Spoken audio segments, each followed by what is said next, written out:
소화와 관련해 가장 불편하고 신경 쓰이는 것 중 하나가 가스 차는 증상이다. 가스가 차는 이유는 여러 가지지만 가장 큰 원인은 먹는 음식에 있다. 가스가 차면 뭔가 불편하다. 혼자 있을 때도 불편하지만 외출을 해야 할 때는 더욱 그렇다. 결국 트름을 하거나 속이 부글거리게 된다.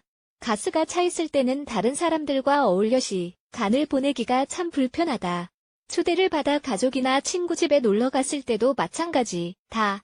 가스가 자주 찬다면 박하차 등 차를 마셔보자. 가장 중요한 것은 가스를 유발하는 음식을 피하는 것이다. 여기서 가스에 관해 좀 더 알아보자. 1. 가스를 유발하는 음식. 가장 먼저 할 일은 가스를 유발하는 음식을 알아보고 피하는 것이다. 장이 문제는 개개인에 따라 모두 다르다. 각 음식의 소화 능력에 따라 달라지기 때문이다. 따라서 가스가 차기 전에 어떤 음식을 먹었는지 곰곰이 생각해 보아야 한다. 모든 사람이 같은 소화기관을 가지고 있지 않다는 사실을 기억하라. 친구가 실을 먹지 않는다고 해서 당신도 그래야 하는 건 아니다. 다음과 같은 음식은 가스를 유발할 가능성이 높다. 커피, 콩류, 병아리콩, 렌즈콩, 완두콩, 고추 같은 매운 음식지, 당 함량이 높은 음식, 탄산음료나 술, 요거트를 포함한 유당 제품, 카레 등의 향신료, 견과류와 과일, 사과, 바나나, 복숭아, 포도. 2. 빠른 식사 속도. 음식을 빨리 먹고 제대로 씹지 않는 것도 가스가 생기는 주요 원인이다. 또한 불안이나 긴장, 스트레스에 시달리는 사람은 트름을 자주 하거나 배가 빵빵해질 수 있다.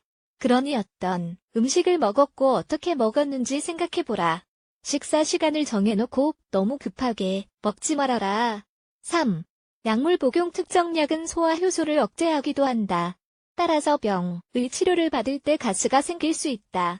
그러니 치료를 시작한 시기와 가스가 차기 시작한 시기를 확인하라. 시기가 비슷하다면 의사와 이런 증상을 상담하고 약과 가스의 상관관계를 확인하라.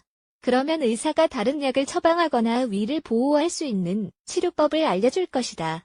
설사약 때문에 가스가 생기는 것 같다 해도 의사와 상담하지 않고 약을 끊어서는 안 된다. 4.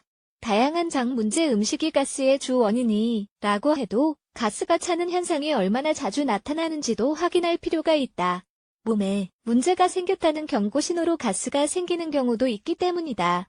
그 예 중 하나는 과민성 대장 증후군이다. 이 경우 밤에 가스가 많이 생긴다. 많은 음식을 소화시키지 못해 나타나는 증상이기도 하다.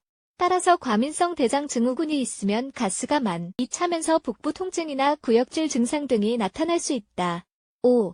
장내 박테리아. 음식을 섭취하면 음식은 체내에서 긴 여행을 하게 된다. 음식은 소장에서 대장으로 넘어갈 때 부분적으로 소화되는데 이때 장내 박테리아가 활성화된다. 이 박테리아가 활동하기 시작하면 가스가 생긴다. 가스가 차 있다면 가스로 인해 위가 예민해졌을 때 증상을 완화시키기 위해 다음을 시도해보자. 가장 일반적이고 효과적인 차는 다음과 같다. 카모마일, 아니스, 페퍼민트, 스피어민트, 생강, 펜넬, 회향, 이 중 한 가지를 골라 효과가 나타날 때까지 마셔보자. 이 목록에 포함된 차의 효능은 모두 같고 부작용도 없다.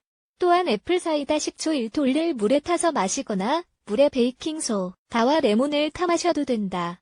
가스가 너무 많이 찬다면, 계속 가스가 차고 어떤 방법도 듣지 않는다면 위장병 전문의를 찾아갈 것을 권한다. 전문의가 제대로 진단해줄 것이다. 가스가 차는 원인과 해결법에 대해 하버드 대학의 의학 박사인 그린버거 박사의 설명을 첨부한다. 이처럼 가스가 차는 이유는 다양하다. 따라서 정확한 원인을 파악하는 것이 가장 중요하다. 대표 이미지 저작권 위키하우.com